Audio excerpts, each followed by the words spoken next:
Good afternoon, John Donovan. Hey, Marty Keller. How are you? I'm doing well, thank you. Good. I'd like to welcome you and all of our viewers to this version of the Intentional Living podcast. Marty Keller here in Sacramento, John Donovan down in Oceanside, California. And this is a podcast where we examine the question and the challenge of um, patterns of behavior that seem to just be stubborn, that seem to occur even though our conscious mind goes, I don't want to do that.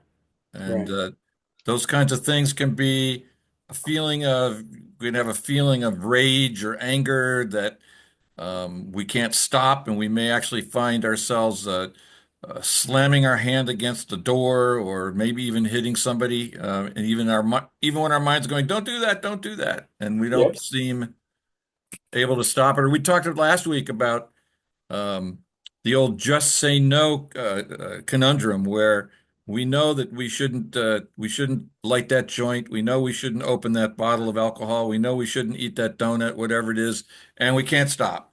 It just right. happens anyway. So patterns of behavior, typical human challenge. I mean, we all are subject to the difficulties that sometimes the what appears to be a break between the conscious mind and the body.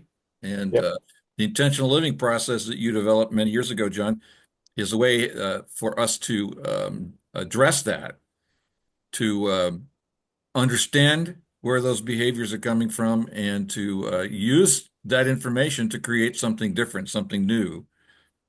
And as you recall in our conversation last week, we spent some time examining this what you were identifying as reactivity.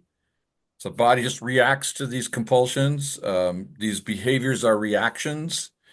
And if you, the viewer who saw last week's dialogue might remember, we left you at a cliffhanger.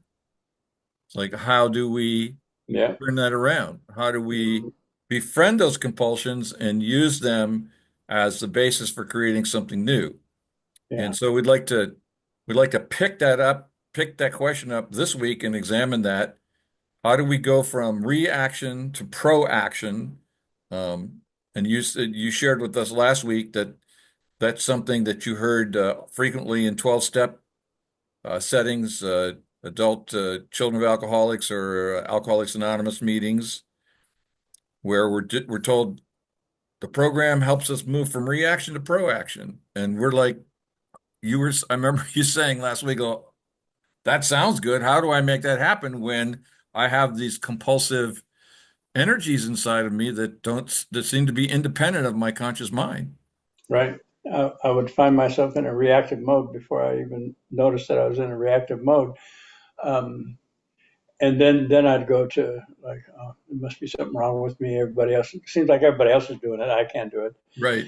Okay. So one of the things we talked about was that this decision or the survival mechanism um, or the reticular activating system hooked into the survival mechanism. I'll give a little explanation. Okay. The Our experiences are held in our memory. 9/10 are subconscious, although active whenever we are in the present moment and uh, see something unfamiliar or see something familiar that we need to protect ourselves from, like danger, a loud noise.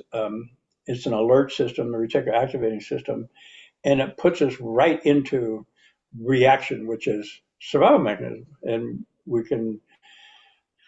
I can now say that every time I reacted to a situation instead of responding or being proactive, I was in an adrenaline rush because that's what it's supposed to. It's reactive. Boom, right now, take care of it, get it done, get out. So this, what I'm going to do is put above here, probably in green marker, reactive, right here. That's the reaction, and we can now identify it as mustering to either fight, get out, freeze, like just go away, or please, the fawning, part. Can I just We emphasize, can I just emphasize here for a second, particularly for the newcomers, that I just want to emphasize that this is in our physiological structure. This is not voluntary. This is we're designed this way, and we're designed, as John, as you just said, we're designed this way because life has been designed to survive. yes, So every organism, from a single cell bacterium all the way up to a complex human being, has, as part of our nature, this determination to survive, and the physical structure of every living being has within itself this determination to survive. yes, And so the survival mechanism is a very sophisticated means by which we human beings can react to danger and get ourselves out of it, if at all possible, in the correct, quickest and safest possible way. right, So it's just really important, I think, for us to realize that this goes to the concept we talk about, no blame or judgment. There's nothing wrong with us that we right, have these behaviors. This is actually built into all life, especially human life. correct. And this mechanism has been honed over however long you believe we've been, or life's been on the planet, in a continuous line, no matter ice age, volcano, in a continuous line from then till now. And we have really honed it in our brain capacity. Oh, it's magnificent. One of the things you said at the beginning was befriend our, what was it? Befriend our To, reactions? to befriend our reactivity Oh, okay. rather than fight it. When I first heard that, it didn't make any sense. I believe you're the one that caused nothing's wrong, or coined the phrase "nothing's wrong." And when I first heard you say that, no, no, no, that can't be true. But what I'm getting is, it's not wrong because of the discussion we're having, survival, life on the planet. It does hurt. Yep. It does cause separation when I want connection. And this is what we're talking about. I want to be connected. I even take vows. I'm going to connect to you. And then 6 months later, that's the last place I want to be. It's like, what happened? Well, this reticular activating system and being fed the information from my childhood says this can be dangerous. So I'm on alert instead of able to relax, feel safe, connect. I'm always on alert. And then my partner says, well, how come you feel so distant? I said, well, I'm not distant. I'm right here. It's like, and then World War III starts. Okay, we're going to unravel all that. All right. So that's the reactive. And I think that's a pretty clear definition. And there's more.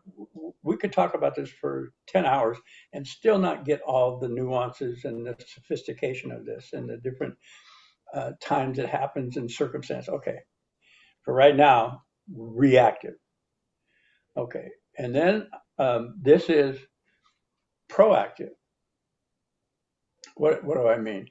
Well, reactive, there's no space in between stimulus and reaction. It's like it happens simultaneously. It happens so quick. In what I'm saying, proaction, I notice something happening, consider, and then respond. There's a space where I'm there. I'm not immersed with adrenaline, or if I am, I know it, and I go befriend the reaction. Oh, I'm in adrenaline. Not like I'm stupid. I'm in adrenaline. No, there's something in me that sees danger here, whether it makes sense or not. It does to that little boy. It makes perfect sense to that little boy. Only he doesn't know how to talk yet. He doesn't know how to express this. So we got to come up with a rational reason in our adult minds. And the only rational reason I could figure out is there's something wrong with me, or there's something wrong with you, and I'm going on the side there's something wrong with you. Because everybody can't be that way. It can't be just me. Well, okay, that was an enlightenment moment. It is just me, my reaction. Okay, so how do we be proactive? Well, in this process, I call it the accountability tree, and I'll go through it. What I mean by accountability is not what the dictionary's definition of accountability. You look it up in the dictionary, and I have blameworthy, held liable, punishable. The person that's accountable gets the axe. He gets time in jail. He gets ostracized. He gets punishment. That's not what I mean. This word to me and how it's presented here means my ability to account for where I'm at. Blame free, judgment free. Just say the truth of what my reaction was, what my behaviors are, and just sit with that without blame or judgment. And that's where we come up with this term, my truth. What is my truth? Well, I'm in this column. I'm codependent. I'm addictive personality, and I'm rife with avoidant behaviors, which is rageaholic, workaholic, critical aholic. I think I coined a new strain, critical aholic. It's like constant criticism. Critical. Okay. And I'm addicted to it. It's like this says, you keep it up, you'll survive. You keep it up, you'll survive. Although my survival is me being isolated, alone, distant, miserable, and I'm alive. Okay. I don't want that anymore. So how do I move to cooperation, interaction, intimacy? Oh, okay. I own that I'm a wounded person, that I have trauma, unresolved trauma, and it displays in this column. So if I befriend my reaction, that's the result of my reaction, and just say I'm an addict or I'm codependent. I'm going to give the example that I use often is I'm violent. Okay, I'm violent. No, what does that mean? Emotionally and verbally violent. Okay, no, I'm mean. That's mean. When I'm with people and I'm sarcastic or belligerent or withholding, that's actually me. Okay, so I'm gonna own the results of the complex post-traumatic stress. I'm mean. Okay, I'll bring it up here. We talked the last time about the book you were talking about that I haven't read, but Drop the Rock. And I said, you can't drop something you don't have a good grip on. How do you get a good grip? In your term, befriend the reaction, the results. Okay, I'm mean. Nice deep breath. Blame free, judgment free. Now I'm experiencing something in my body, which what happened to me as a child. I may not have a name for it. I don't need a name. It's a feeling tone. Guess what though? This truth has encoded in it the frequency that manifested the behavior. It's all feeling tone. So I say I'm mean, and my actual statement was I'm mean to the point of cruelty. Took the breath. Ah, sloughing. It dropped. I could feel it. The only way I can describe it, I use the word sloughing, like something comes off me, like something not needed, sloughs off, or relief, or spaciousness. That is me in my awareness at the moment, which is realizing the results of the action alone. Uh, I hurt that person and I swore I would never do that again. And just feeling that, not guilt, not like, oh, you dumbass. No, no. Yeah, I did it again. In that feeling tone, this trauma, which pre-verbal, nonverbal, and nonverbal trauma can go all the way up to the 20s because we don't have the words to describe it. Resonates. Is there another word? Resonates with the trauma, which validates. I see you're hurt. I'm speaking to my little kid in there that's like, I don't know. I see you're hurt. I see you're confused. I see you're scared. I, I see you want something and you just, no matter what you do, you can't get it because you're doing it wrong, wrong, wrong, wrong. That's validation. That's what I have underneath the bracketed part here. Self-validate, self-validation.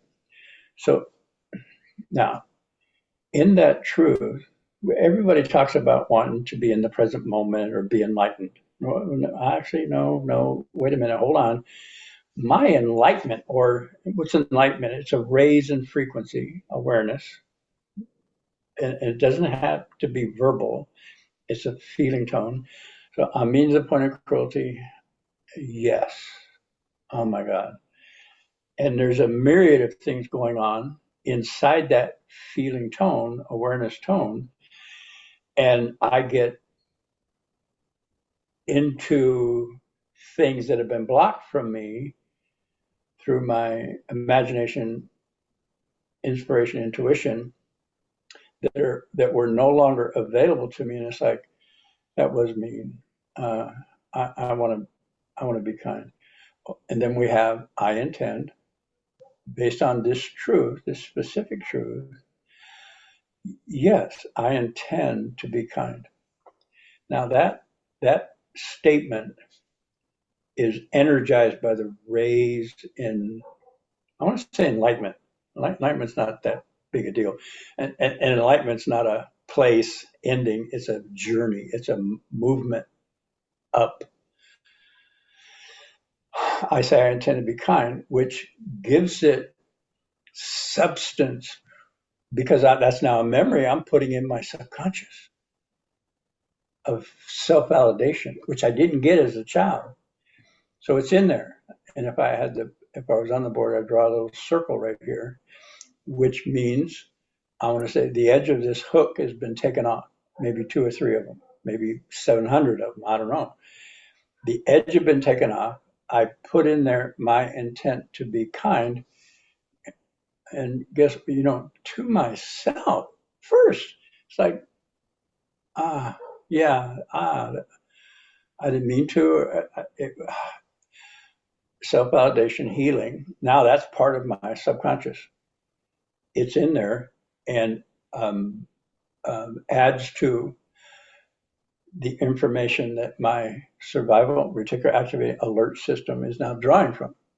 It has that self validation in there, which means the information that my decision making process is drawing from is different, which means the outcome will change automatically. I was at Center for Spiritual Awareness, and I heard the minister say, "There's one thing you cannot not do," and she got my attention. It's like, "What?" And she goes, "Manifest." Click, click. Before the healing, I manifested. I cannot not manifest. What did I manifest? What I know.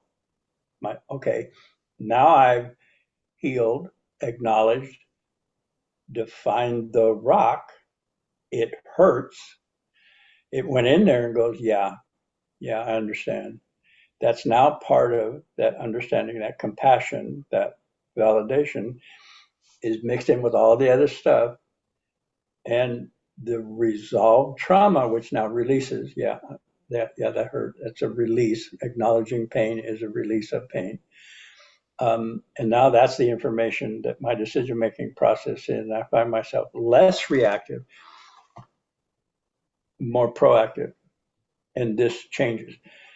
I would like to tell you, Marty, that I'm no longer codependent, but that would be a stretch. I am a different codependent than I was 37 years ago. And I would say more to the interdependent, sometimes codependent. I don't know, but it's not the same. I'm not I'm not inundated with self criticism about my behavior in my relationships. I'm not wondering why everybody else is getting what they need and I don't. That's codependency. So that changed. Okay. So can I offer you an insight about that? Yes. Oh, please. So the line about enlightenment that has been shared in Western circles, like before enlightenment, chop wood, carry water. Yeah. After enlightenment, chop wood, carry water. Yep. So what about in this process? It's before enlightenment, fight, flight, freeze, please. After enlightenment, fight, flight, freeze, please. Okay. Before enlightenment, burnt toast was a major issue. It was like, okay, Right. why? I don't know. I do know that as a child going to school, sometimes I went to school without a bag lunch. I do remember as a child scrounging bread in the bread drawer, the heel pieces that nobody wanted, and eating those because that was the only thing we had. So now how come you burnt my toast? How weren't you paying attention? How come you did that? Oh, food meant survival. Don't mess with the food. Now, today, I can go buy more bread. I can check the toaster, see if we need a new toaster or the setting was wrong. Or I can say, this is a pain. Let's go out and eat because I have the resources. I did not have those resources as a child. I needed to survive. And I couldn't complain because, I go to dad, I'm hungry. And they go, oh, shit. And excuse me, but he's drunk on the floor anyway, not working. That's why we don't have food. And mom says, oh, yeah, I don't know. I'm trying my best. And oh, shit. Okay, so shut up, eat what you can, stuff it, and we'll see what happens tomorrow. Um, or I go to or go to school without lunch, and the teachers, they're full of charity, so they give me something, and I feel shameful because okay. So shop would carry water was a burden, a drudgery. Chop would carry water means I'm taking care of myself. I'm getting the wood for the heater. I'm getting the water for drinking and washing, and I'm blessed. Before chop would carry water was a drudgery, like have to, got to, should, mixed with all kinds of criticism about how well I'm doing this. Chop would carry water. Now it's look at me, I'm chopping wood. I have wood to chop. Oh my God. Yeah. That's a good, I like that Well, question. I'm glad you asked that. another way I interpret that is that enlightenment does not change the human condition. It changes how I am with the human condition. Yes. One of my responses, people say, how you doing? And oh, how's life treating you? Before, yeah, it's a pain in the ass. No, here's how life's treating me the way it always has. It's only my attitude and response that's changed. Right, Yeah. And that's the significance of this healing process of the accountability tree. right, And this works really well when I have some of the basic information about why I find myself here. Why am I codependent? right, Why everybody else can go to work and not drink? Well, oh, I quit asking why because I have the answer. Anything in this column, anything in the reaction mode, the answer is family of origin dysfunction, unresolved childhood trauma, period. I don't have to ask why. I just know, oh, I have another opportunity to address something I wasn't aware of yesterday. Oh my God, I'm what did you say? Revel in my character. That's what I said. Revel in my character defects. I'm right, reveling. I found one. Hey, I found one. I'm gonna bring it up here because I know what this does is I can drop that rock. Boom. Drop it to where right, I mean to the point of cruelty. I intend to be kind. And I haven't done that one time. I've said that multiple times right. because the myriad of trauma that caused this reaction place is just that myriad. Um, Well, and we've and talked it, about this in other podcasts, is that the persistence of the behavior that seems out of control is just evidence of the intensity of the trauma that we experience as children. yes, And so yes, for me, that militates, invites compassion. It's like, Yeah. oh God, look what I must have had to put up with. And most of us have blacked out the memory of a lot of this, or as you were saying earlier, a lot of this trauma occurred before we were four. When Right. we started to become aware of ourselves, we just absorbed it Right. and reacted. Yeah. When I first got into recovery, and I went to an adult child of Alcoholics Anonymous meeting, and they were talking about all the trauma in their childhood. And my thought, well, I had a pretty good childhood. Right, You know, right. I, you know, we, I'm alive. We had a pretty, it wasn't that bad.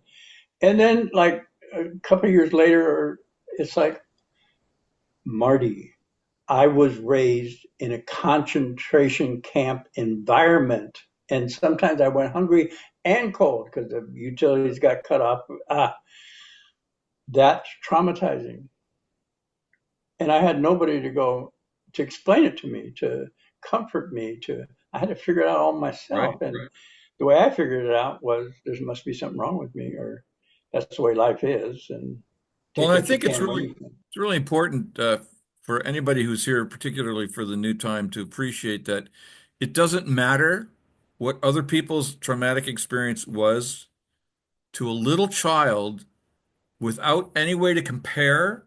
Right, The idea of being in a concentration camp, I mean, some kids are literally beaten, they're sexually abused, right, they're thrown out into the streets, and other people have relatively middle class, comfortable, maybe even wealthy upbringings, but the neglect, the emotional abandonment yes, still feels the same to a child. And so it doesn't right, matter what your life circumstances were.